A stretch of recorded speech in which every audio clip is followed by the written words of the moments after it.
alors ni ñu ko baaxoo si jàkkaarloo bi si deuxième partie bi comme ni ma ko waxoon si njëlbeen on va parler des vraies questions li nga xamante ni dëggantaan Ndiaye moom moo yitteel sénégalais yi bokk na ci mbiru gone yi xam nga gone yi ñaare dañ leen di faral di enlever am ñoo xamante ni sax dañ leen di faat am ñoo xamante ni dañ leen di sàkku muy loo xam ni bu ñu koy wax ci contexte bu mel nii ñu bari comme li prof doon wax sànq xërëmisation dañu naan oui ay sacrifice la dugg na fii génn fii xëy na am na xëy na amul mais mbir la yoo xamante ne nii kenn du ci gaawtu mais mbir la yoo xamante ni surtout li ëpp solo mooy fexe ba du am wala buy amit mu doon situation bu ñu maîtriser parce que bu fekkente ne ni xale yi kenn toppatoo leen du ma si sore dañ si déglu Serigne Cheikh après ñu avancé. yonent bi wuy ji na boromam kenn xamul nu ñu koy def kenn amul ilimaan bu ko jullee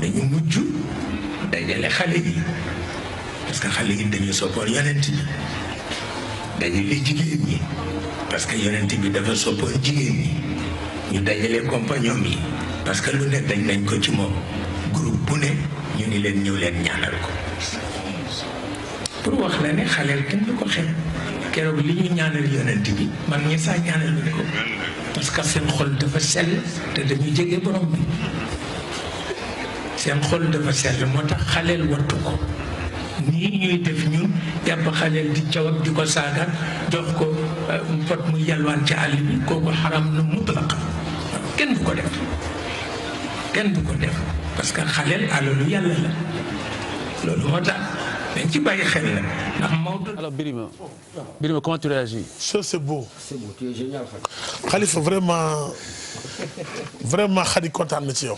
waaye non ban Khady ñun ñoo man boo kontaan naa. Khady te regarde j'espère. Khady n'a rien à faire. non tu sais góor gi dama ko bëgg ndax dafa nekk noble. tigi kenn la. dafa am classe. waaw dafa am classe dafa noble la quoi. dëgg la. en dehors li ko yàlla may ak fa mu bokk ak kay waajur kay maamam moom personnellement noble la. tigi soo koy déglu day xam ni noble mooy wax quoi moi je l'aime bien. tigi sa paa bi yal na ko yàlla yokk leeram. amiin yal na ko yàlla sàmm yal na ko yàlla gërëm. xam nga yii la télé yi war a teg. parce que yii pour télévision yi ñoom Bouba Ndour directeur programme bu ñu doon jëli chaque jour di ko teg au moins une fois par semaine lu bat dañ ci réew mi. Birima teg nañ ko. non dama la rek Khalifa. parce que moom sëriñ la koo gën a doon sëriñ ci réew mi. jaaxal na ma. ne taxaw ne maa gën a doon sëriñ. kilifa la de. koo gën a doon sëriñ ci réew mi. tigi moom moo njëkk a tere ñiy yolwaan loo xale yi. tigi te boo di woon léegi bu kenn yolwaan sëriñ ñooy taxaw naa la ku fi wax tey ñu rey la. tigi te nee la xaraam na nañ ko weddi. tigi moom nañ ko weddi xam nga. man ñee nañ maa weddi ñu ma. kaa weddi. moom man ñee nañ man du ma dara mais moom nañ ñu amul. nañ ko wax te ba pare génn preuve yi. xam nga bu ñu naxante ci réew mi. Khalifa. képp ku tiim xale bu tiim képp ku tiim xale bu ndaw. da ko fàtte te rendi. waay oh. c'est que amutoo place ci société bi. gis nga bu ñu teggee li fi yàlla teg. ñu sonn yàllaa bind jaam ñi ne am na ñoo xam ne ñii dañoo bokk ci société bi ñii bokk ci société dañu leen rey yàlla ko wax dañu leen rey. peine de mort nga fi wax yow. non mais yaa ko dama ne ku rey nit te tey ko dañ laa war a rey fii kuñ fi téewoon sa doom ni doom bu ndaw neexee. ni nga ko bëggee nga ñëw fekk ñu dagg boppam yóbbu ko boo jàkkaarloo ko nag yaa koy rey sa bopp. koo gis muy kaas yéen yi rek dalaa dalul.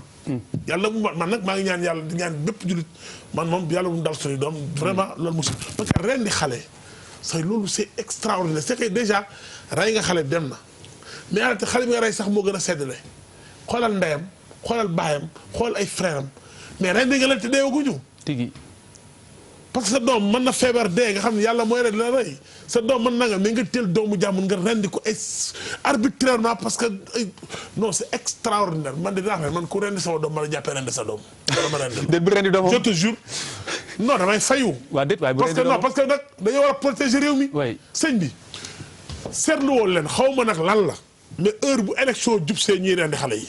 c'est traumatisant. Ouais. de tout le temps li ma wax kenn mënu ko weddi. danañ fi rey avant 2012. ay xale danañ puni. ay puni. ay n'importe fi la fekkoon ñeen di ren ni stigmatise on. oui. te toujours bu ñu nee élection gi jub si te kenn xamul ñan la ça devient sérieux xam nga fi mu ne ñun nii. la kenn nangootul sa doom génn sëñ bi nit moom bu ragal yàlla dañee ci yow capable nga def lu nekk. tigi foo fekk ni bu nga wóor kii ragalul yàlla. mais ñeme naa def lu nekk. tigi. ñeme du nekk. ku ragal yàlla donc du dañu seetaat suñu bopp.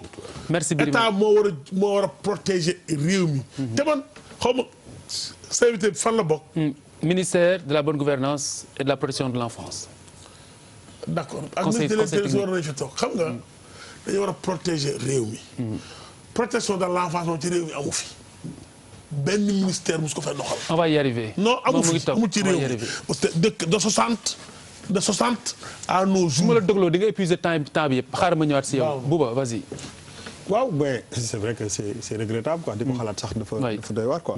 mais bon damay fàttali Birima rek ni encore une fois le problème est beaucoup plus profond que di teg li sëñ bi wax parce que defe naa bu dee li sëñ bi wax rek mën nañu ne benn télé da koy teg Télé Futurs Médias da koy teg c'est pas lu ñuy nettali. naa loolu weddi gis bokku ci mais le plus important.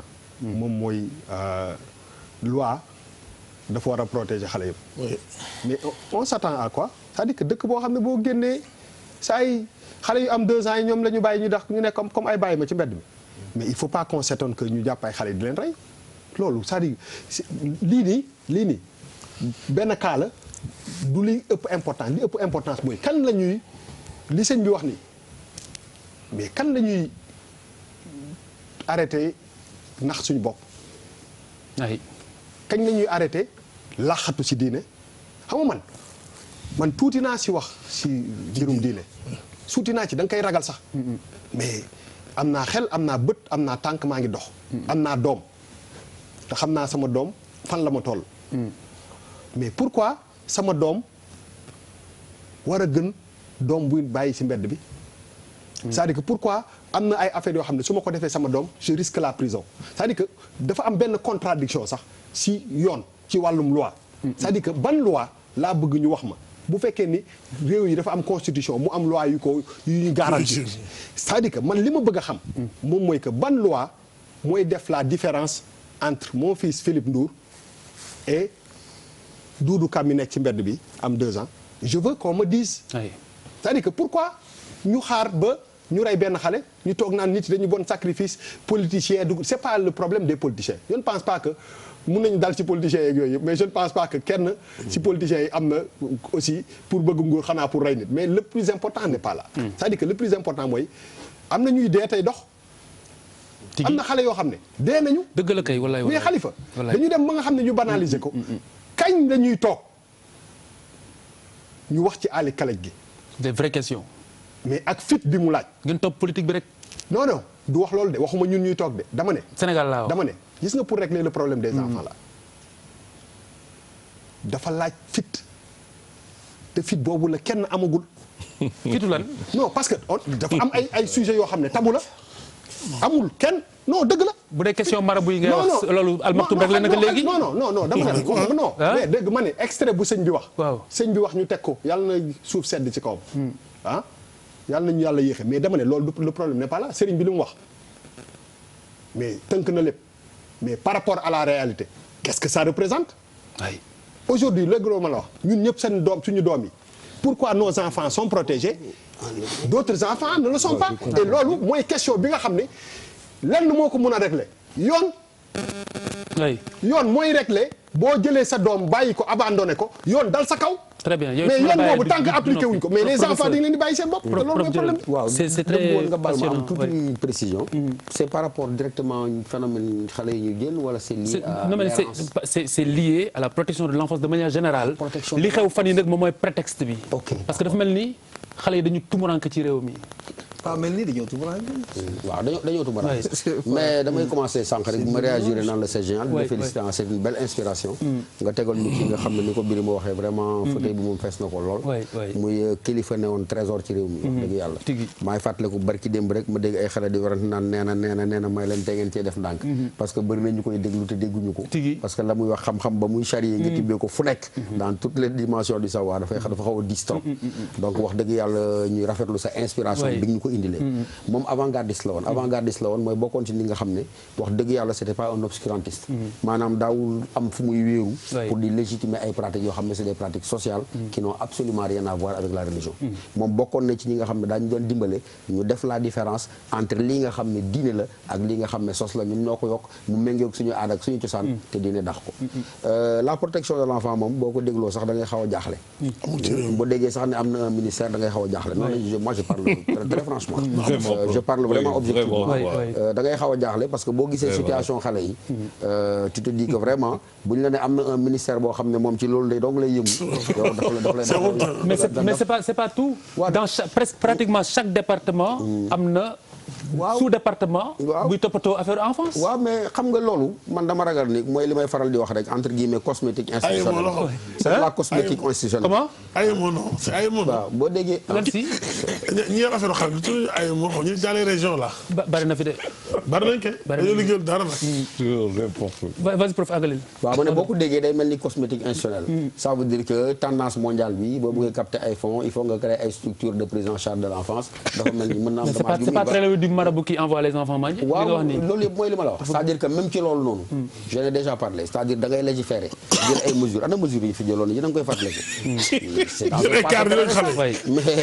mais ça veut dire que les enfants ils sont clochardisés ils sont transformés en vil objet ñun ñëpp ñu taxaw di xool mu nekk une conspiration du silence ba pare ñu may wax ay protection de l'enfant Sénégal ngay gis ñoo xam ne les pays voisins ñuy organiser une traite humaine maanaam par convoi jël ay camion di jéggi frontière dugal ci ay xale ñu jóge ay Guinée-Bissau jóge ay Gambie au vu et au sud tout le monde ñu leen di déverser ci biir dëkk bi nga baal ma am na ko ne ma biig Sénégal bokk na ci réew yi nga xamante ni teg nañ ko viseur par rapport ak trafic d'organes surtout si yu xale waaw mais xam nga am na ko ma ko wax biig waaw xam nga yooyu yëpp dafa yooyu yëpp bu amee porosité boobu ak manque de rigueur boobu da koy permettre pourquoi loolu ñu koy def Sénégal Khalifa mais ñëpp a ngi koy gis li ma lay wax ni ay camion fees dell ak ay xale mais comme du temps de la traite négrière traverser frontière bi pire que esclavage Birima ay xale yu ndaw a ndaw indi leen ñuy vivre dans des conditions mais inhumaines pendant ce temps benn waaye nga toog ca kër ga di encaisser l'argent que les gosses amènent donc booy c'est des ouvriers qu'ils disséminent à travers la ville comme de la chair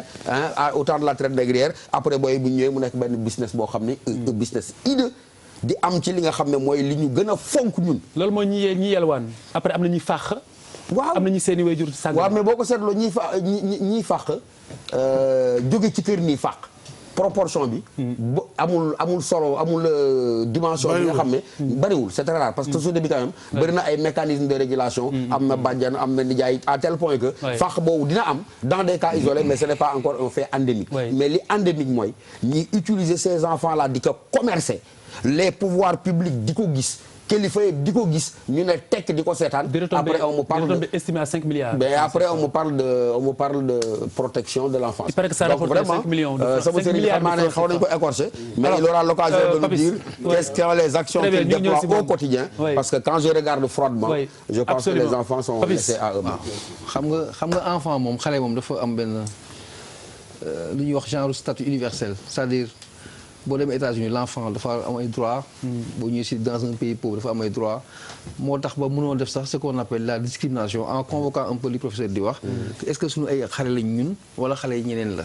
c'est que li ci doy waar mooy xale ñëpp la. ils doivent être protégés aimés par tout le monde. mais boo ñëwee si suñu ay proportions ñun suñu bopp suñu engagement ci politique xale yi de façon globale. moom moo xaw a des dama koy tàmbaleeg les mesures yi ñuy jël ay effets d'annonce yu doy waar. dañuy ñëw état bi ne même sous le magistère de Wade temps yooyu Souleymane moo nekkoon si primature bi tout jël ce dossier ne dañuy éradiquer la mendicité. mais Wade elle a même rencontré les Fakhaman. dem na sax seeti leen fa ñuy fa donc noonu jël sax ay mesures yoo xamante état moo ko jëloon ne dañuy éradiquer la mendicité ak une présence mais permanente quoi pour lutter contre ça. ça n'a jamais rien donné en définitive. Magistère Macky Sall waxoon nañ fi yàggul dara ils ont pris ça fait un an et quelques. ñu ne dañ koy éradiquer. dans la pratique amul dara. donc on est encore une fois mooy fi may waxee rek dans la sphère de la théorie. dañuy théoriser def effet d'annonce ensuite ñu bàyyi ko jàll.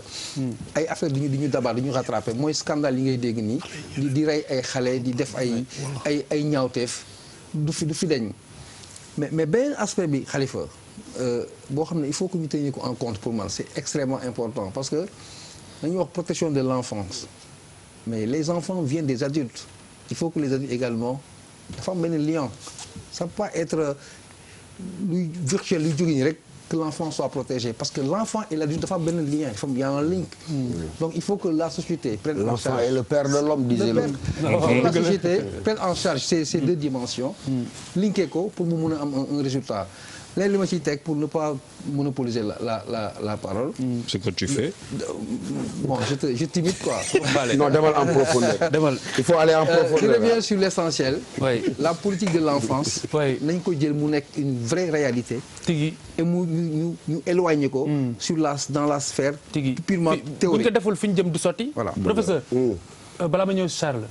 Jacques Brel dafa wax ne. mës naa ko jeexale benn film. dafa ne. ñoo tey dañuy mu contre mu. on passe sa vie on passe sa vie à compenser son enfance. passer sa vie à compenser son enfance. Ça veut dire loolu. bu fekkente ni ça veut dire ce que ça veut dire. ça veut dire que le Sénégal que l'on aura. dans 30 ans yàlla nañu ko yàlla faral. mooy li borom xam-xam di wax rek moo tënkal ko ne ko l'enfant est le père de l'homme. jeex na l'adulte qu'on est a été préparé par l'enfant qu'on a été. dëgg la kay Charles. Khalifa waaw di nga may ma parce que lu nga wax nii. daf may yóbbu feneen. l'enfant dans 30 ans. oui. pour te dire que Sénégalais yi il faut que ñu xoolaat suñu bopp quoi teg yàlla au centre de tout ba pare xam Sénégal lañ am Sénégalais yi lañ am. et faw ñu liggéey pour Sénégal ak Sénégalais yi. mais bu ñu toogee di liggéey ci suñuy bopp pour ñun suñuy mbokk bés bu ñu nekkee président ben on se rendra compte qu'on n'a jamais travaillé pour le Sénégal mais pour soi. pour un président. donc on rate sa mission. oui. pour te dire lu ngay wax 30 ans pourquoi ma wax la ko xam nga Rahma Ndaw. tu connais. Rahma Ndaw. waaw ka mu doon. xale bi elle a 15 ans. judd United States.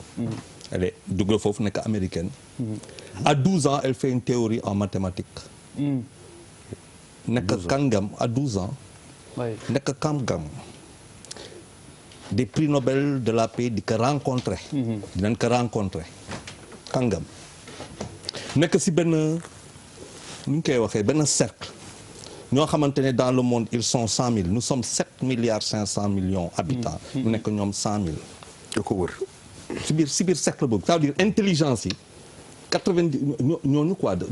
li xam nga mu ne fa à part moom comme africain sud-africain yi ñoo fa ne. ñooñu bind nañ Sénégal am na film ci xale bi lu américain yi ñëw toog ci suuf pour jël ko xale bi taxaw ne parents yi xool ne bon c'est vrai qu'il y a beaucoup d'américains nañ ko jël rek jox ko Sénégal pour que Sénégal am loolu ñëw na ba présidence. waaw c'est pour te dire l'enfant. l'avenir non yow yaa ma may affaire bi. 30 ans yu ngay wax ni l'enfant on l'a. qu'est-ce qu'on en fait. mais lan lañ bëgg am Khalifa ba ma toogee seetaan lamb ji. il nous manque l'enfance. il nous manque l'enfance ñun am la ñu jiital lépp ay waay wax bu ma toogee ma dëgg su may mbokk murid yi ma ne leen ay ku soloon bu bëgg da ngay lakk. boo ñëwee si tijaan yi ndeysaan. ñu demaat si xaadra ya ñëw si laay da ngay doog non gëmuñu. lan lañ gëm loolu suñuy téere am foog faw nu am. waaw faw nu gagné jaral nañu nag ñu rendi nga dem lamb ji ñu toog 3 heures de temps 4 heures combat ba 2 secondes 3 minutes lay def 3 heures yëpp ay kii la. fétiche ay fétiche la. fétichisation xërëmisation. nga ne ma yow daal saa waay mais yow ban dëkk la ne ñu ne ma ne tey nga ñëw dugg bureau ba xërëm ko ba mu jeex takk dóor saafara pour la gis yaa ngi xasoo kun na laalu wax. yow sax waaye yow lañu waxante dëgg loolu mooy indi lii. faut dire ci daal di dafa am buuba dafa am lu mu wax. projet familial néeg lay commencer dañuy daje ñu def ñu dund. nekk ci dégg ba projet ba judd. mais ban projet la ñuy teg. mais xale ñun les enfants on en fait parce que on a trouvé des gens qui en font. loolu mooy dëgg ji. oui très bien. maintenant l'avenir léegi il y a quelque chose boo xamante ne. mooy suñu problème tey est-ce que les Sénégalais. war nañ toog di dund. alors ak psychose sa doom bu génne dañ koy jël rendi ko. non vraiment Abdoulaye Dieng. Abdoulaye Dieng mi fi toog Abdoulaye Dieng mi fi toog Birima xulil fii Abdoulaye Dieng mi fi toog mooy conseil technique ministre bi ñu dénk lépp lu aju ci wàllu bonne gouvernance ak protection de l'enfance moom xam naa siiwul xamuñu ko trop. Ndeye Ramatoulaye Gueye Diop la tudd. Ramatoulaye Diop xam nga Ndeye Ramatoulaye Diop dem. ministre. xam nga écoute déglu ma. protection de l'enfance écoute-moi bien. Bon c'est vrai que ça je le dirai pas. Alors. Khalifa ne sois pas méchant. Poser, hein? Ne sois pas méchant. Non, c'est Jean-Pierre Correa qui a été méchant hier. Ah non, donc, mais ne parle pas du mal de mon nom. Je vais pas le répéter. Non, mais il m'a dit un truc. Mais tu sais que les talibés kenn gisatu leen est-ce que gis xool ngeen dëkk bi talibé gisatu leen. Si ñu ngi daw si ñu ngi fi. foo dëkk si ñu ngi fi. Même Charles me posait sama question. Tu es un bourgeois toi. Charles même me posait sama question. Un aristocrate. Charles même me posait sama question. Charles, tu es un lébou par adoption. Abdoulaye Dieng, conseil technique ministre de la bonne gouvernance et de la protection de l'enfance. Question bu ma lay poser, c'est sans doute, sans risque de me tromper, pour emprunter la formule tout à l'heure de monsieur Ndiaye, la question que se posent tous les Sénégalais yi ñuy seetaan muy fii wala bitim réew mooy yéen sans être vulgaire lu ngeen fay jariñ. Merci Khalifa. nga may ma avant may dugg ci tontu question bi ma nuyoo. nuyu leen yéen parce que dañuy suivre émission yi tellement que c'est des visages plus ou moins on a l'impression que on vous connaît. la familiarité kay dugg na ba pare wala donc ñuy nuyu ñi ci plateau bi. Birima Bouba Papis professeur ak Charles. Et je pense que di ngeen ma permettre un peu écart boobu. ah non du écart parce que familiarité bi moo tax. alors. boole si wàllu sax suñu jigéen. madame Fall gëj naa ñëw xam naa fan yii. waaw namm nañ ko si plateau bi. très bien. may ñaan aussi avant may dugg. parce que da ngeen fi évoqué ay cas yoo xam ne nii moom moo fa xew. ay xale yu ñuy rey. ñuy faagaagal mu am Mbao am Touba. may yëkkati njaalu ministère bi. au nom de madame le ministre madame Ramatoulaye Gueye Diop mi nga xam ni remaniement bii passé septembre la ñu teg ministère bi ci loxoom. ñu koy jaalee wayjuru xale yooyu génn àdduna. di ko jaalee Sénégalais yëpp. ndax dañu nekk ci contexte boo xam ne nii. wax ngeen ko wayjur yu bëy. xëy na tiit nañu ndax li nga xam ni moom mooy xew. très bien ki nga xam ni moom la ñu jël responsabilité boobu teg ko ci loxoom lu laal ci njaboot gi ñu ko wolof di waxee genn golo gudd na waaye lu ci laal borom yëg ko. donc je pense que moom mooy premier responsable bi nga xam ni concerné wu. pour en revenir à votre question ñun lan lañ fi jëriñ. damay fàttali rek ni li nga xam ni xëy na dégg naa ko autour du plateau. ñu dafay traduire benn perception. ah ben voilà. Merci. boo xam ni voilà le moom la ministre pour ñi ko xamul kanam gi ñu xool kanam ministre bi pour ñu mën ko xamee. Ndeye Ramatoulaye Gueye Diop. benn perception boo xam ni. moom la major moom la sénégalais yi am ak image boo xam ni moom la ñuy véhiculer. parce que nañ ko waxante. problème de fond bi. mooy ñun sénégalais ñun ñëpp. au-delà de nos casquettes institutionnelles ou autres. nan la ñu gisee xale. ban place la ñu jox xale. est-ce que place bi Serigne Cheikh wax léegi moom lañ ko jox. nañu interroger wu. la réponse elle est claire. la réponse est très claire. maintenant yéen ñi ko war a maintenant ñun ñi nga xam ne ñun lañ ko dénk. quelquefois on a l'impression et je le dis qu'on est très seul. vous êtes seul. on a l'impression qu'on est très seul. Comment? Aussi bien technique que politique. damay fàttali li nga xam ni wax nañ fii ni protection de l'enfant presque depuis 1960 amul. ma ni en tout cas man mi nga xam ni technicien la génn dans une école spécialisée de formation ñu mettre ma à la disposition du ministère. ba ma ñëwee ba tey ci secteur bi il y a am na ay transformation substantielle yoo xam ni sénégalais yi le sénégalais ordinaire duñ ci bàyyi xel mais may rappeler rek ni lii nga xam ni moom moo existé ministère bi ñuy wax ni ministère bu bees la c'était une direction c'était la direction de la protection de l'enfant et des groupes vulnérables le président Macky Sall bi muy defaat remaniement bi la ko transformé en ministère mu nekk le ministère de la bonne gouvernance et de la protection de l'enfant xam nga loolu lu ko waral ñaari mbir ba ñett bi mu toogee ak président Macky Sall en 2012 l'un des premiers actes forts qu'il a posé mooy demander à ce que on élaborer une politique nationale de protection de l'enfance. Afrique, le Sénégal est le deuxième pays à clarifier sa politique nationale de protection de l'enfance. may ma tuuti rek balaa pour ñu bañ a sore si wax ji da nga may fàttali Papis Diaw li muy faral di wax souvent. mu ne Sénégal. adduna ba adduna daj. ay textes ñoo ko fi gënale. non du ay textes parce que. je pense que intervention. bu ñu koy def da nga koy teg ci ay yoon. une vision moom moo koy ëmb. vision boobu nga teg ay yoon ay objectifs yu leer teg ay stratégies yu leer parce que ku nekk xam na ni protection de l'enfant wax ngeen ko sànq. ñi ciy yëngatu dafa bëri. ministères yi. benn boo ci jël am na compétence en matière de protection de l'enfant. maa ngi koy wax sànq ministère ba gën a sori. ba nga yaakaar ni amul ay compétences boo ko xoolee am na ay compétences. le ministère de l'agriculture par exemple. le travail des enfants. dans les champs. le phénomène du dàq picc ba am Dagana. c'est un problème. donc bépp ministère am na ay problèmes. am na ay compétences en matière de protection de l'enfant te ku ci nekk am na lu tuuti loo ciy def. mais ñooñu dañoo war a yëgoo. dañoo war a am une vision commune. dañoo war a d'accord ci au moins benn wala ñaari objectifs yu leer. sinon dafay am ay redondance dafa am ay chevauchement ci intervention. alors mais je pense que loolu d'un point de vue li nga wax nii chevauchement yi nga wax nii. d'un point de vue technique. je pense que yéen a ko indi wala yéen a ko war a mën a indi. dama lay wax lu tax. parce que bu fekkente ni ku si nekk da nga am say compétences. dafa war a am un travail de coordination. absolument ce travail a existé à travers une cellule qui s'appelait la CAP. non mais dama ko xam. Donc la CAP qui était logée à la présidence léegi bu ñu ko jëlee. yóbbu ko mooy cellule d'appui à la protection de l'enfance. bu ñu ko jëlee foofu. yóbbu ko ci benn ministère. il est clair que. même bu dee yeneen ministères yi ñoom dañu am ku ci nekk say compétences. il sera très très difficile. hiérarchiquement même protocolairement parlant. que travail de coordination boobu mën a am. non je pense que Khalifa loo xam-xam secteur bi.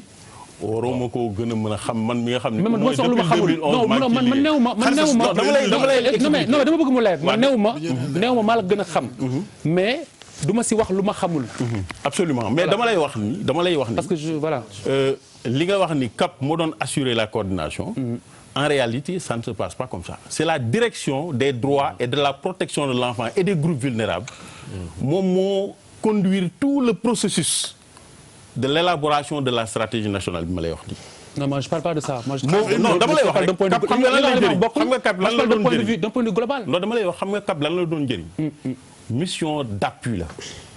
ñu ngi ko mettre en place bi le président Abdoulaye Wade. décidé woon mettre en place le PARER. le programme d'appui au retrait des enfants de la rue. Il y avait des fonds qu'il fallait chercher. Il fallait que au niveau de la présidence. Oui. vous êtes en train de galvauder le sens de la question. même rek xam nga sama question bi nga nar a yàq. li ma laaj du loolu man li ma la wax leer na. écoutez-moi man li ma wax leer na man dama ni. man affaire compétence laay wax. affaire protocole.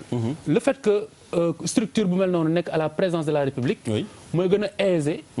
par rapport ak coordination si yeneen secteurs yi nga xamante ni ñoo nekk si département bu nekk. non mais xam nga man je ne suis pas d'avis avec vous. en tant que technicien xam nga lu tax. parce que dafa am ay missions yoo xam ni dafa nekk ay missions techniques. présidence de la République dafa bëri la fa nekk loo xam ne nii tey jii ñoom bu ñu jëlee décision loger la CAP au sein d'un ministère c'est pour plus de cohérence. Absolument. Parce que je rappelle que dama lay rappeler dama nekkoon ci yoon parce que bi ñu defee la politique nationale xam nga lan lañ ci teg en 2014 en juin 2014 premier ministre en ce temps Aminata Touré moo fa nekkoon dafa mettre en place dafa jël un arrêté primatorial qui met en place l'organe de coordination de la politique nationale mu ni ci kaw pour plus d'harmonisation des interventions man premier ministre man maay présider le comité intersectoriel national de protection de l'enfance. Voilà. Mais ki ma dégg le bras technique bi nga xam ne mooy doxal ministère mooy doxal protection de l'enfance c'est le ministère en charge de la protection de l'enfance qui assure le secteur. bëgguma ñu éloigné wu xar bi non bëgguma ñu éloigné wu si sujet bi dama bëgg ñu dellu siwaat si sujet bi parce que yow li nga wax lépp ça révèle juste que ay tirs dispersés ñoo am. ñoo amoon mais amatul. ñoo amoon bah je suis pas sûr. c'est réglé mais c'est réglé mais sur le terrain. Khalifa man dama xaw a jaaxal. Khalifa oui. quand même bu dee am na lu baax la dama mën na may échapper sa wax. mais quand même bu ñu tey kuy père de famille. da nga xaw a terroriser wu ci li ñuy rendee xale yi. ku ne tey yaa ngi xalaat sa doom même bu jàngee sax nga jaxasoo. doon naa rafetlu man. ministre bi génn. wax yan politique lañ ci def. dalal xelu Sénégalais yi. deuxièmement bi ñu rendee ay xale yooyu doon naa rafetlu si bu dee am na sa temps yi. gisuma ko peut-être c'est pas bien kii mais bu dee amul mu am moo gën. que mu déplacé wu dem ci chevet wu ñi nga xam ne seeni parents dafa génn àdduna. mu masawu leen ñu xam ne ki nga xam ne mën dénk xam nga dara bu ñu la ko dénkee. da ngay nekk ci kanam. nit ñi mën a yaa mën a womat réew mi ñu topp la xam nga ki ñu ren di tey doomam métti na bu ministre de la République bi weer ñëwee waxtaan ak moom jox def point de presse wax Sénégalais yi ne lii am ñu kat fii lañ ci jëm ki ko père de famille bi toog kër di ko dégg dina am benn xelam bu dal la vérité la vérité c'est qu'il faudrait que les autorités parlent aux Sénégalais de plus en plus man personnellement nga koy tooñ naa la xam nga maa ngi tooñ naa boobu kaf la ñu toog jàkkaarloo c'est comme ça c'est ma femme qui m'intéresse mais xëy na moom c'est ce qui t'intéresse moom sama jabar mu rek laa gis rafetaayam moom na doo toog dañuy kaf rek xam nga bi jàkkaar moom mooy neexal jàkkaarloo mais il faut mu leeral xam nga koy déglu mais dama wax la mais moom tey fi réew mi toll man jàpp ma ni waroon naa ko mën a xam tey di génnee image am ci jàkkaarloo man d'accorduma ci moom en tout cas néew ma liggéeyul. mais man Sénégalais lambda gisuma liggéeyam. on la connaît pas parce que waroon na mën a génn tey di wax ak réew mi nit ñi xam li muy def. xam politique bi ñu ko tegal lan la mën nekk.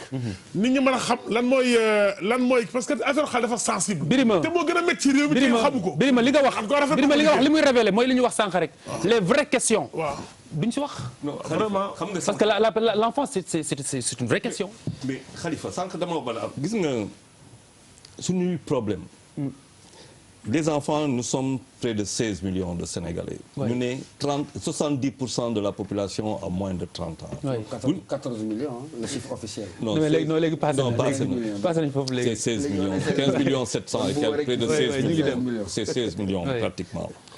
70% moins de 30 ans, nous avons de 0 à 7 ans. Moi, partie fragile. Tout est tanké. Moi, je le comprends très bien, le technicien, parce qu'il ne fait que souffrir. J'ai eu la chance d'avoir quand même pratiqué. Il ne fait que souffrir. Vous savez ce que c'est le budget pour l'enfance par rapport à la population de cette enfance-là. Mais tu n'auras pas 1000 francs par enfant. C'est quoi le budget? Non, attends, les affaires. Voilà, tu n'auras pas 1000 francs par enfant. Quand tu n'as pas 1000 francs par enfant, si bien 1000 francs, nous sommes par exemple que les si bien hôpitaux, nous sommes si école yi ñu ngi fépp foo xamante ne xale bi dafa am benn cadre d'expression parce qu'il y a un cadre de vie. ñu ne tey par rapport à ce qui se passe comment la ñuy ñëw di approcher famille di dem si biir école yi par exemple tey boo décidé woon 500 et quelques communes au Sénégal protection de l'enfance war a dugg ci 500 et quelques communes avec tant de milliers d'écoles pour wax ak instituteurs yi pour ñu wax ak xale yi. Tu imagines chaque instituteur chaque école devient un relais pour la petite enfance et avec benn expression bu ngay dox. liggéey bu dul jeex la. des pays ay pays yu tuuti réussir nañ ko. Suède Norvège et ainsi de suite. Mais tu sais pourquoi? Parce que tout simplement la cohérence mooy bu muy wax sànq. bu ñuy am cap mais il faut dire les choses gars yi fonds la ñu dëgg ñëw créer gars yi dañuy dëgg ba y a des fonds partout rek ñu ñëw ñu créer benn affaire capter fonds bi ñu jël fonds bi defee ko nii et puis après affaire bi du dem fenn. problème bi vision président de. ah. loolu du vision Macky Sall de. non man xam nga non peu importe Charles. mais daal ce qui est révélé ce soir mooy. comment veux-tu mooy bu ñu titubé c'est parce que y a des tirs dispersés. dis-moi un instant. foog nga expliquer ba. loo mënee jël. loo xamante ne machine la machine. nga loger ko présidence. Bah justement Charles. Voilà, Charles, je mets non, attention. C'est évident. Je vais pas dans ton sens. Non, attends. Je ne vais pas dans ton sens. Non, c'était logé à la présidence. Non, mais à l'époque où c'était logé à la présidence, c'était plus fluide. Charles. À la présidence. Charles. Non, Charles Faye, c'était plus fluide quand c'était logé à la présidence. Non, pas du tout. Non, pas du tout. Je suis pas du tout d'accord. Non, pas du tout d'accord. xam nga il faut gis nga les techniciens gis nga boo duggee ci biir état muy nga dugg ci cadre santé nga dugg cadre bu nekk quoi tu trouves des sénégalais yoo xamante ne de véritables patriotes des techniciens ñu xam affaire bi mais qui ont de sérieux soucis parce que budget ba neew fa parce que cohérence ba neew fa moom lay wax noonu mais ça qu'est-ce que le président de la République pense de tout ça? Non, le président on va l'écouter. Pas des enfants de la rue mais des enfants dans la rue. Il n'y a pas d'enfants de la rue. Ce n'est pas une question religieuse, puisque les vrais Dara qui enseignent ne laissent pas leur talibé traîner comme ça, en pleine nuit, en pleine journée, et ça c'est une image que nous avons décidé d'arrêter. Il n'y a pas les enfants. Voilà. Bouba. waaw man en fait man lu ma doon wax mooy je pense que Sénégal aussi am nañu benn particularité am nañu dara loo xam ne je pense que ñun dañ ko war a sant yàlla.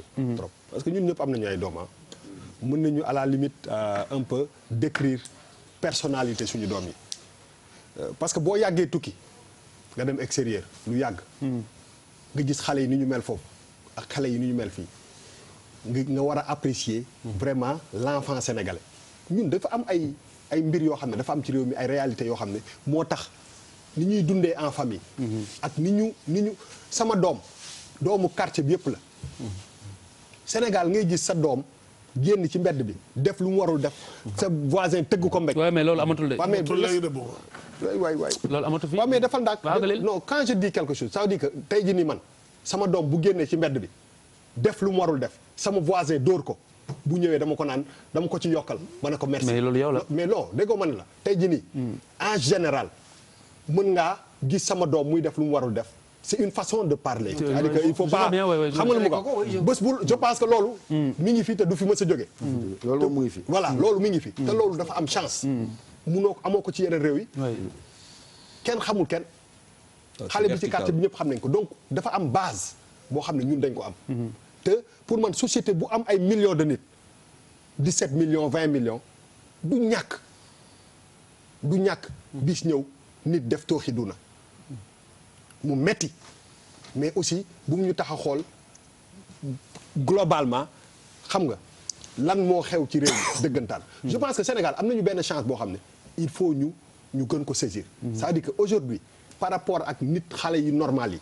suñu pouvoir religieux bi jàppale état bi l'état est des fois impuissant boo déggee lii président Macky Sall wax. c'est-à-dire que quelque part am na dara lu ko téye ba munul. jël décision yi mu war a jël. yombul de. moom laay wax ni non j'ai jamais dit que yomb na dama ne la c'est là foofu mooy challenge bi. c'est-à-dire que aujourd'hui imaginez un Sénégal où boo génnee fii ci tali Almadi bi doo dajeeg benn xale bu am 15 ans kii 2 ans wala 3 ans. imaginez loolu rek quoi.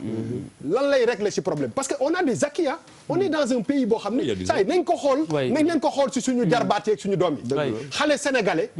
c'est beau. Très bien. Donc alors, aujourd'hui pour man ñii seen njëriñ xam nga lan la ci suñu xale yu normal yooyu ñu ngi leen di toppatoo mais am na foo xam ne seen doole ak seen capacité eggul foofu. alors Dieng justement par rapport xam nga boobu dafa ñuy offrir la transition pour ñu wax ci retrait des enfants bi ñu fi defoon nii takk après mujjul fenn ba tey xale yaa ngi si mbedd mi loolu actuellement est-ce que li bu ba wax nii est-ce que par exemple da ngeen am benn problème wala benn gàllankoor bu bàyyeekoo ci côté religieux bi. Je vais être très franc sur cette question. Côté religieux. ñi ci ëpp mën naa ni sax tous les khalifes généraux parce que ñoom ñooy ci slay ils supportent li nga xam ne ñu ngi koy def c'est clair. Fédération yi fi nekk maître coranique ak yooyu ñoom ñëpp ku ci nekk tu es en train de jouer un rôle ci li nga xam ne ñu ngi koy liggéey. Concrètement. Ah oui. Maintenant. Non mais concrètement comment? Non, c'est-à-dire je donne juste un exemple. Ministère avec la société civile def nañu la cartographie des daara géolocalisée des daara de Touba. Bi ñuy def cartographie géolocalisée des daara la Ligue des maîtres coraniques de Touba ñoom ñoo joxe gratuitement seeni véhicules tout l'appui logistique ñoom ñoo ko def. Et ku nekk dégg na lors du Magal. Serigne Bass Abdou Khadir a dit publiquement que tous les enfants talibés qui sont identifiés il est prêt à prendre en charge moom personnellement à travers le khalife leur inscription dans le programme CMU Dara et en lien avec le ministère. Ça montre donc un engagement fort. Maintenant li nga xam ne nii moom la ñu war a gën a travailler mooy c'est vrai c'est la question des services yi nga xam ne nii foofu la ñuy def xale yi parce que pour retirer les enfants on peut retirer les enfants mais Sénégal il n'y a que quand on prend les centres publics il n'y a que le centre Guidi tout à fait qui est disponible. Oui. Il y a des centres de premier accueil qui ont des les capacités très limitées. Oui. Aujourd'hui c'est xale yi bu ñu leen retirer mais forcément dinañ leen placer quelque part le temps de faire le travail technique ay enquête familiale projet de vie réinsérer. Non mais xam nga mooy sama problème man xam nga mooy sama problème mooy Ta question n'a pas été répondue. tontuwul ma kay moom du ma tontu moom day kii rek. Non mais li ma bëgg a wax surtout par rapport ak li nga wax léegi nii. mooy da nga fiy wax révélation bu graaw. parce que da nga ne xale yi pour ñu retirer leen. il faut ñu def ay services am fu ñu leen di dugal parce que centre Guinée rek moo fi nekk. on est bien d'accord. Absolument. mais yéen a fi xëy daal di ne à partir de telle date. dañuy ramasser xale yi ci mbedd mi. ngeen dem. jël ay bus. di forcer xale yi ñuy jooy di xatraay di ngeen leen dugal ci bus yi. non c'est pas comme ça quand même. non mais attendez mais c'est li ma wax ni c'est des faits. mais man dama ko gis. man sama wàllu bopp. man sama wàllu bopp dama lay wax très honnêtement man sama wàllu bopp. quand j'ai vu ça.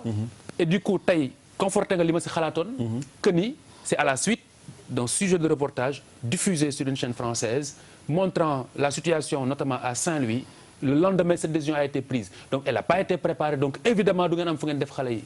mais attention il faut qu'on rappelle que la décision on l'a prise à quelle occasion au sortir on est sorti d'un conseil de ministres n'est-ce pas? Ouais, bah, on est sorti d'un conseil de ministres le président de la République a donné une directive. mais c'est que li nga wax c'est complètement aberrant. non c'est pas. parce que yow yaa ne pour ñu retirer il faut ñu am fu ñu leen dugal te amuñu ko. mais xëy ngeen fi jël leen pour retirer leen da nga ma laaj. xam nga Khalifa mais on va le laisser terminer.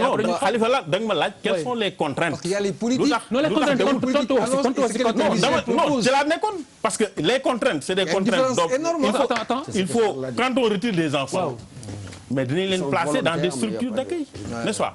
Ouais, mais pourquoi vous avez pris la décision te gérer leen préalable boobu? Non préalable je pense que il faut que ñu retracer tout le processus. Gis nga le programme de retrait des enfants de la rue. A été ficelé.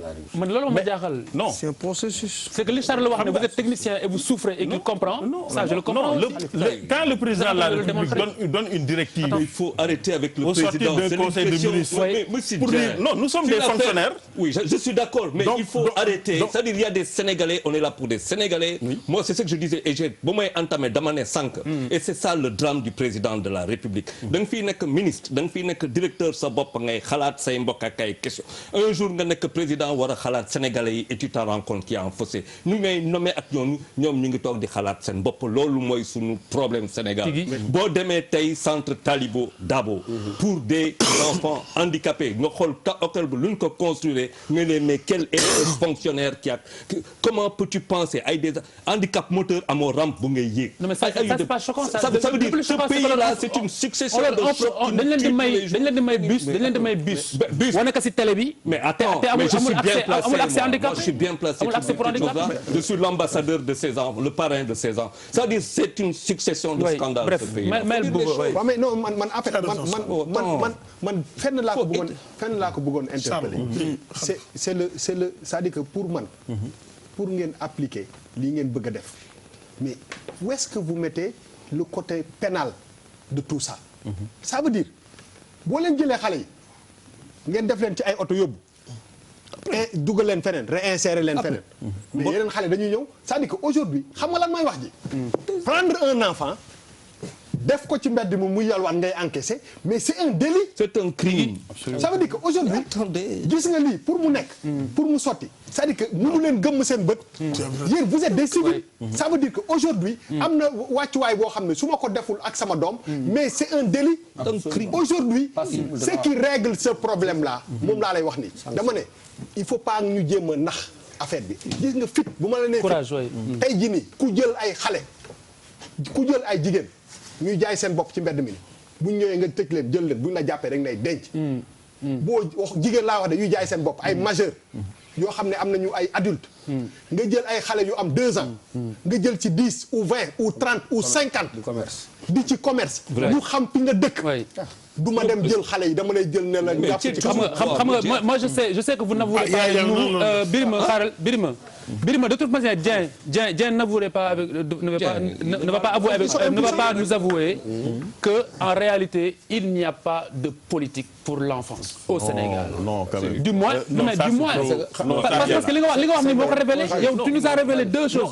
benn bi mooy ay tirs dispersés ngeen di def. parce que l'enfance pas de coordination benn. ñaareel bi également wax nga ko léegi. yow yaa ni dafa am ay préalable avant ñuy ramasser xale yi ci mbedd mi. après nga ni amu leen fu ngeen leen dugal ça veut dire que préalable boobu da ngeen ko occulter ça veut dire que la décision a été émotive. Khalifa mais non pas réfléchi. Non mais Khalifa fonctionnaire dootul ñëw de. vous me permettrez. il faut pas le vraiment. de dire mais c'est que l'enfance c'est grave. Khalifa non Khalifa. vous me permettrez quand même de rectifier. Le Sénégal a une politique très claire de protection. comme les textes. très claire. comme les textes. très cohérente. comme les textes. et la politique gis nga li nga wax nii yëpp. Le déficit de services et tout ça, c'est pris en charge dans la politique. La politique du Sénégal, c'est simplement 2 objectifs. La stratégie dont je vous parle, ñaari objectif la ñu visé. benn premier objectif bi mooy construire un système de protection de l'enfant, un système intégré de protection de l'enfant. foofu la coordination bi ngay wax nekk. coordination boobu dénk nañ ko. Le ministère en charge de la protection de l'enfant qui assure le secrétariat exécutif national de protection de l'enfant. Coordination au niveau central. Coordination au niveau local. ñu dénk ko ay comités départementaux de protection de l'enfant. parce que le Premier ministre bi muy installé le CINPE xam nga lan la ñu wax vous ne pouvez pas protéger les enfants à partir de vos bureaux. c'est vrai. Allez jusqu'au niveau des familles, jusqu'au niveau des communautés. Et ce qu'on a trouvé comme schéma, c'est de mettre en place des comités départementaux de protection de l'enfant. Il y en a 38 au Sénégal. Et ces comités départementaux sont désagrégés. Jusqu'au niveau dañ ko désagrégé tas ko. ba niveau quartier yi ak village yi. mu am ay comités villageois, des comités de quartier. xam nga comité yooyu ñan ñoo fa nekk. boo demee ci comité de quartier yi. délégué de quartier yi. bàjjenu gox yi. ndeyu daara yi association sportive et culturelle. te comité de quartier yooyu. pour vous donner un exemple. li nga xam ni moo xew Mbaaw bërki démb. c'est le comité local de protection. moom moo informé remonté information bi. ok. pour vous dire que les acteurs ce qu'on appelle les acteurs de première ligne sont en alerte. loolu mooy le système de coordination bi nga xam ni moom la ñu teg en place du niveau central jusqu'au niveau local. xam nga dañ bëgg rek. à chaque ma fois rek ma terminer ci deuxième objectif. non c'est très aérien. Non, pas du tout aérien. xam nga on parle à tous les Sénégalais yi nekk fii ak nekk bitim réew et on a très peu de temps parce que c'est la télévision. Donc il faut wax ji leer ñu bañ a nekk si ay kii parce que on a les meilleurs textes au monde on est bien d'accord. Mais li grave mooy lu toll ni Sénégal kii ñu mu tudd les éducateurs spécialisés. seen man dama est-ce que am nañ ko. j'en suis un. buñ ko amee. est-ce que ñu ngi ci terrain bi. oui parce que aujourd'hui xale yi nga xamante ne ils sont en échec scolaire. wala dañuy dévier kenn du leen rattraper. ils vont se retrouver à Forbé. ils vont se retrouver ailleurs. ils vont côtoyer des gens yoo xamante ne nii. mënuñu faa jóge jug. irrattrapable. échec li ma lay wax ni dama ko gis. non irrattrapable gis il y a des enfants qui sont en échec scolaire. Oui. Est-ce que éducateurs spécialisés yi. boole nañ xale yooyu. ci seen mbir. mais bien sûr. loolu professeur mën na ko. mais bien sûr. loolu sur le terrain existe. Bien sûr. ci côté école bi existe. Vous allez dans les centres de sauvegarde. Oui. Vous allez dans les centres de sauvegarde. Tous les enfants qui sont suivis. Oui. Et qui sont en risque de déperdition scolaire. Oui. yoo xam ne nii système bi jël na leen en charge. Mais ils sont référés dans des centres de sauvegarde. Très bien. Où ils sont encadrés. Il faut dire que le taux de prise en charge maintenant est très faible. Wow. Parce que moi, je les vois, ils viennent dans les écoles, C'est des mais le questions taux de de prise en charge quand même de maintenant c'est pour cela ma tegoon ko foofu sur le budget parce que là la doon xaar. xam nga parfois il faut que nous parce que le problème de Khalifa mooy le pragmatisme. Et au Sénégal on manque beaucoup de pragmatisme. On est très très très français quoi dañuy wax mais quand il s'agit de restituer mooy lu ñuy wax toujours délivrer. On est absent. tey boo toogee di wax. Mais les Français prennent au sérieux la question de l'enfance. Non, je veux dire attention waxuma dans la prise en charge mais si oralité wax bi quoi. Non, c'est un fait. Non, si wax bi quoi dañuy wax lu bëri quoi. Non, je veux dire attention, c'est un fait. Moi, je travaille dans un dispositif d'appui à la prévention de l'exclusion scolaire. Non, Khalifa, attention, waxuma français duñ def mais je veux dire dañuy wax lu bëri. On aime bien la phraséologie et ainsi de suite. dama bëgg ne tey par exemple cette question là mais nañ ma wax c'est combien le budget c'est combien le budget pour ces enfants là et tu vas te rendre compte de Il va nous le dire. Je ne suis pas un financier. Ah mais vous avez un budget. Vous connaissez le budget du ministère. C'est un technicien, un éducateur spécialisé. Non, je ne suis pas. Vous n'êtes pas au ministère. Non, Khalifa, je suis désolé. Non, je suis désolé. Monsieur Dieng, mënoo toog tey ne ma je suis dans un département ministériel du Sénégal et xawma le budget de ce ministère. Il n'est pas tenu. Non, attention. Non,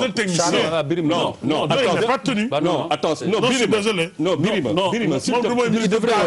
Mais il faut m'écouter. Birima, quand je vais venir à la télévision pour wax sur une question aussi essentielle que booy bu affaire u xale yi ma nekk ci département boobu ma xam que gars yi fu ñu jëm il faut que ma indil Sénégalais yi ay quand même ay affaires. loolu mooy wax ji loolu tax ma ne sànq à chaque fois on est confronté à ces situations parce que nit yi keroog dañu doon wax ndox bi kenn waxul Sénégal Dakar c'est tant de population et ainsi de suite. Et on fait le tour du pot on n'en finit pas. C'est-à-dire que tey on n'a peut-être pas les moyens lu mu wax coordination tout ça la mise en place mais quand il a fallu mettre les enfants quelque part mais il faut avoir l'argent pour les mettre quelque part il faut que ñu sangu il faut surtout l'avoir est-ce que tu as ces moyens là peut-être qu'on t'a donné ça mais ces moyens là on t'a donné ça ton budget est-ce que antan na ko c'est-à-dire qu'aujourd'hui on est des champions pour faire des choses ensemble mais quand il s'agit maintenant d'aller dedans dans le dur de la chose très bien donc waxtu dam nañu mais dama bëggoon rek balaa ñuy terminer nga wax ñu lan ma bloqué processus de retrait bi parce que xale yaa ngi si mbedd mi ba tey amul xaalis non processus de retrait bi li ko bloqué wax naa leen ko nii dañu nekk dans une phase boo xam ne nii li nga xam ne jotoon nañ ko liggéey et puis je rappelle au passage que nii au moins 6564 enfants ont été retirés. Ah oui. Sur combien? On dirait pas. bu ñu waxee junni. mais sur ak juróomi téeméer. ak juróom-benn fukk ak ñeent ñu ci ñëpp def nañ ay retour en famille. Okay. Il y a des enfants sénégalais et des enfants non sénégalais. Def nañ ay retour en famille jusqu'en Guinée, en Guinée-Bissau. Et tous ces enfants sont retirés sur la base de projets de vie. Moi, je suis un technicien. Donc, un projet de vie yoo xam dañ leen réinsérer. Parmi ces enfants, on les a inscrits dans le registre unique. ñi nga xam ne c'est des familles qui sont démunies. bi ñu defee analyse bi aujourd'hui ils accèdent au programme de bourse familiale. pour au moins appuyer les familles. Excellent, ça c'est bien. Donc on continue le paquet de services. ñi ci nekk ay handicapés am nañ ci carte d'égalité de chance. Très bien. c'est très bien. Donc on encadre avec le dispositif qui existe.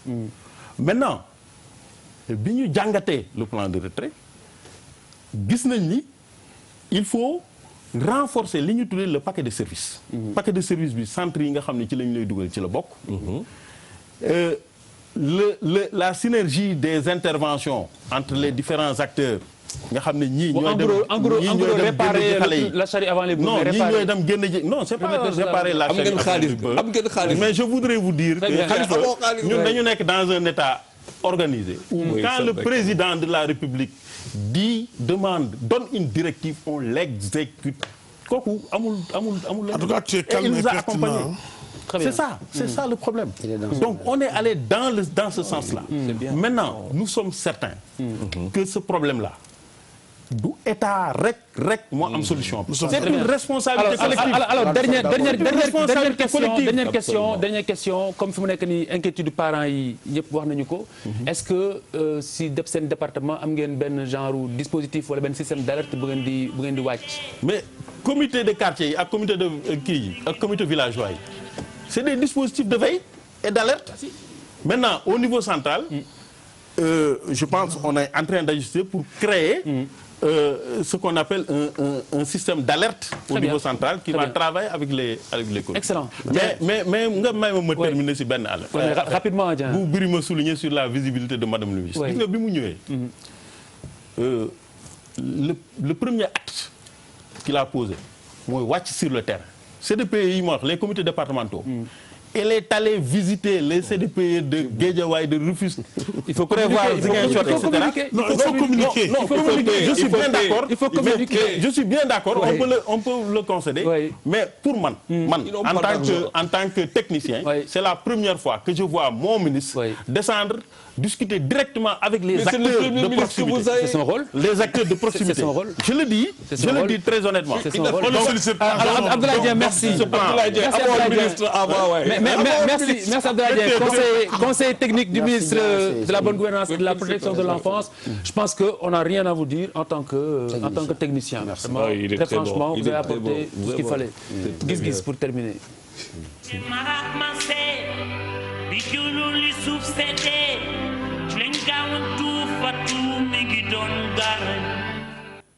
Alors ñu ñëw ak le ministre bi nga xam ne moom mooy premier ministre di Mohamed Boun Abdallah Dionne li nga xamante ni wax na ko ci mbiru rapport bu mujj bu Amnesty International.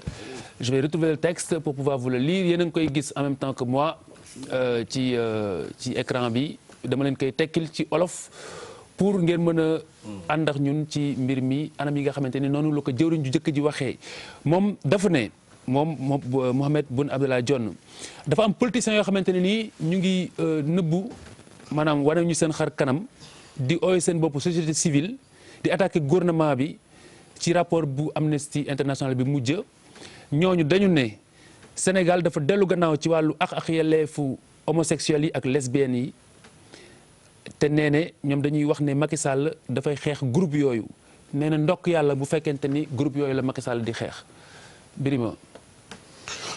Man de gis naa Seydi Gassama en direct ci France 24. waaw.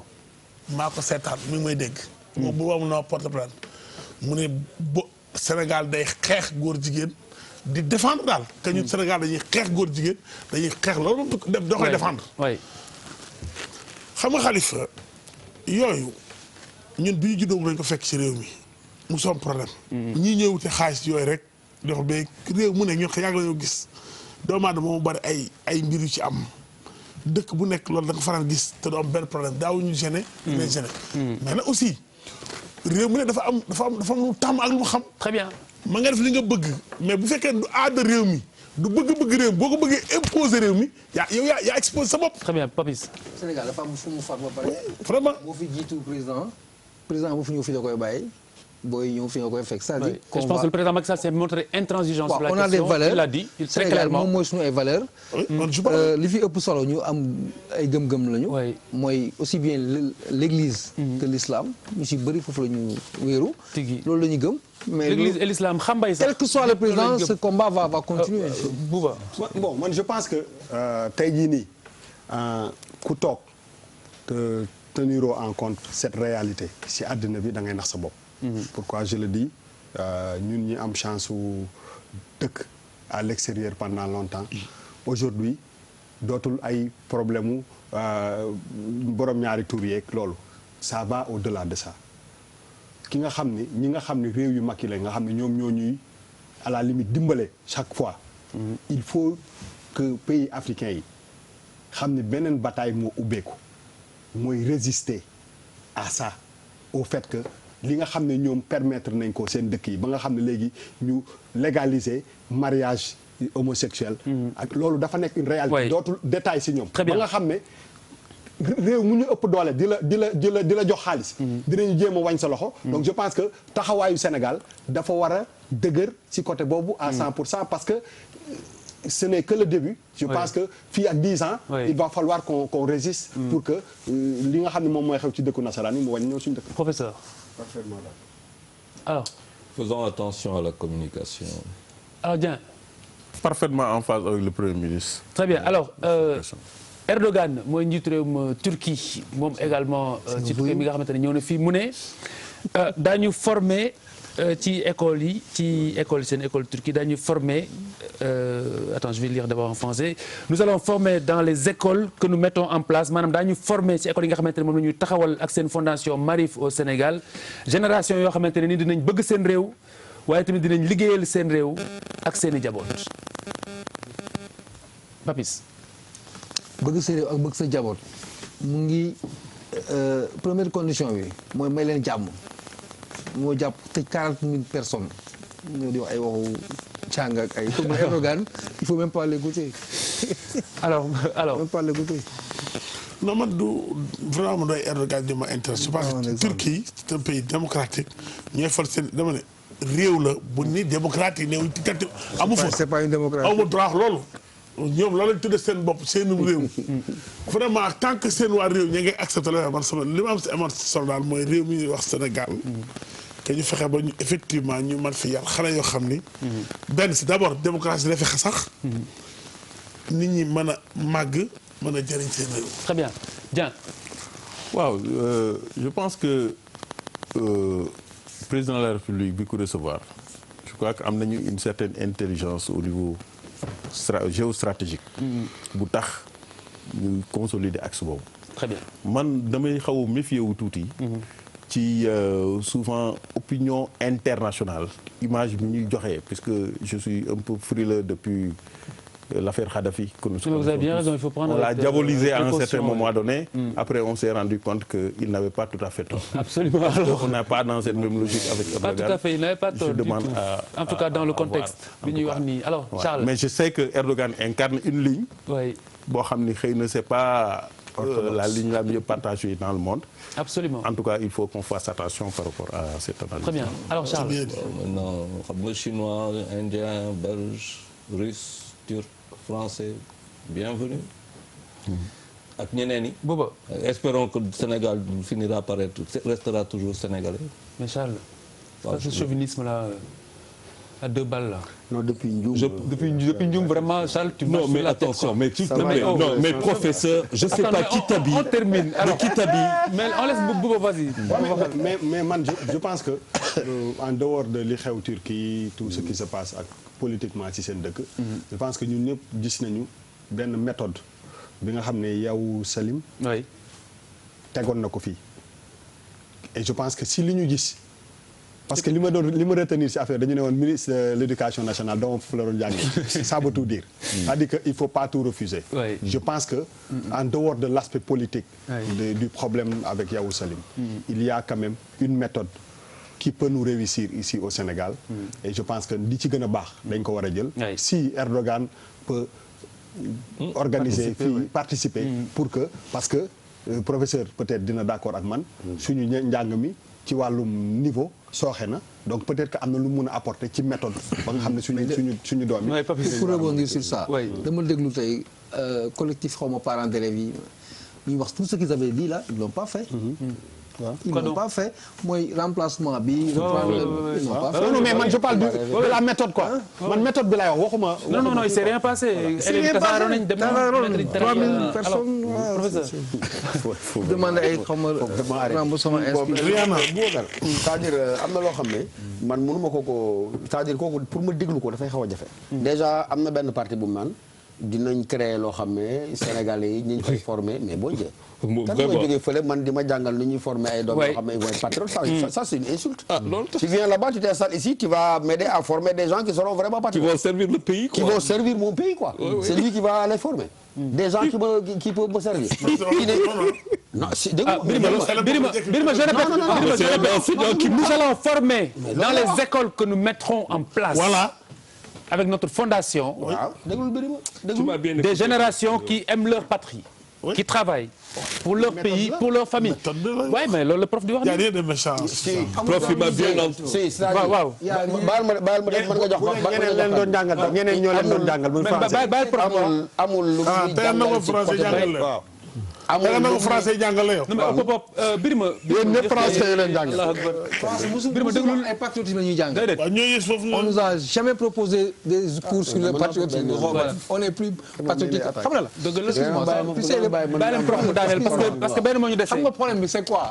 il faut s'arrêter sur Erdogan. C'est pas important. Erdogan le problème en fait. Pour toi. Il faut oser le dire. C'est pas parce qu'il est au Sénégal qu'on ne dit pas les choses telles qu'elles sont. C'est lui le problème fondamental. D'accord. Professeur. Il n'a rien fait au Sénégal. On n'en veut même pas. nga ne di nga ñëw créer fii ñoo xam ne dinañ développer suñu patriotisme expertise bi mu ngi fi. Il suffit simplement de les accompagner, de les intégrer et ensuite Marifa bi muy indi bu fekkee excellence rek ngay wax Yavuz Selim mu ngi ko doon régler. mais dafa jàpp ne dafa Yavuz Selim opposant ba nekk aux États-Unis dafa jàpp ne moom moomoon Yavuz Selim. donc c'est un combat politique mu instrumentaliser ko yenn réew yi nga xam ne am nañ fu la fa dañoo bañ daal ne ko loolu di fi am ñeeñe ca des nangu ànd ak moom c'est un plan de destruction de diabolisation de règlement de compte d'un adversaire politique. L'éducation n'est pas au centre de ses préoccupations. Je suis d'accord avec toi, l'aspect économique, les relations entre le Sénégal et la Turquie duma ci wax mais dimension éducationnelle bi laay won ne bu la ko gëmloo c'est des illusions. Professeur, il n'a aucun respect pour l'éducation. Professeur, ça ne fait pas partie de ses préoccupations. C'est le businessman. Merci. Professeur, souligner surtout. Professeur, il faut ajouter à ce li nga wax que ñi fay jàngale c'est des Sénégalais. Mais jàngale naa fa pendant 2 ans. J'ai enseigné pendant 2 ans. Il faut jàll si leneen. Alors Seydi Gassama bu Amnesty International Sénégal mu ne le procès de Khalifa Sall réunit tous les critères d'un procès inéquitable. maanaam mu ne procès atte Khalifa Sall bi dajale na mbooleem critères yi nga xamante ne nii day wane ne affaire bi amul tollaatle maanaam. moom juriste la. mu ngi noonu daal nee na daal mbir mi daal jaaru si yoon daal amul équité. Khalifa la nga yeb quoi. dama leen yeb Birima nu ma la yebee. ci presse bi la ko Birima yebuma la. li mooy gis-gis. man waxuma ci wax jooju. waaw doo si wax waaw kay. man kay yebuma la wax dëgg yàlla Birima ah alors. Moi je pense. Alors. Non, je pense que la dimension politique sur le procès de Khalifa Sall fait que inéquitabilité bi nga xam ne moom lay souligner ci biir procès bi kenn mënu ko dindi. Ah bon. Professeur. mënuma wax en rien juridiquement parlant que c'est inéquitable. Je ne suis pas un technicien du droit. Oui. Point. Très bien. Charles. Non, oui, il faut respecter quand même notre justice. Maintenant, la dimension politique, elle est antérieure à ce jugement. C'est quand il présente le rapport de Amnesty. Et c'est pour cela que je disais la communication tout à l'heure, il faut beaucoup faire attention. Alors, c'est son appréciation, mais moi je pense que on a une justice quand même indépendante. Ouais, il faut la respecter. Très bien. Bon. Mais non, mais avant que tu me partes, il va falloir quand même que tu me dises. Non, on parle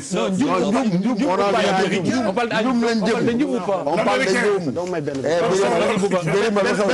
On écoute Bouba après on termine. benn virgule quoi. Bon di ci profiter xam nga africain. Oui.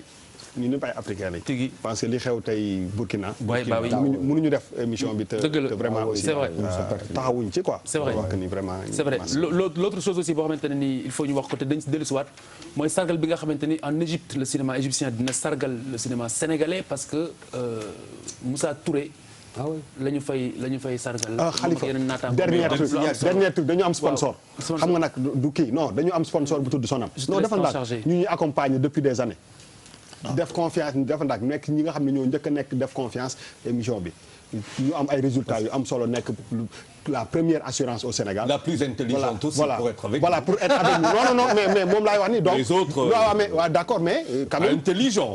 Charles laisse-le livrer l'information. quand même non dama ne quand même bu ñu commencé benn affaire mu nekk émission politique boo xam ne dafay am coow yëpp ñu def ñu confiance ba ñëw fii accompagner ñu accompagner année bi yëpp ça même bu ñu amee ay résultats baax na pour que aussi ñu féliciter leen je pense que loolu lu am solo. merci beaucoup donc Sonam ñu ngi leen di félicitations à la Sonam. merci à vous et excellent week-end.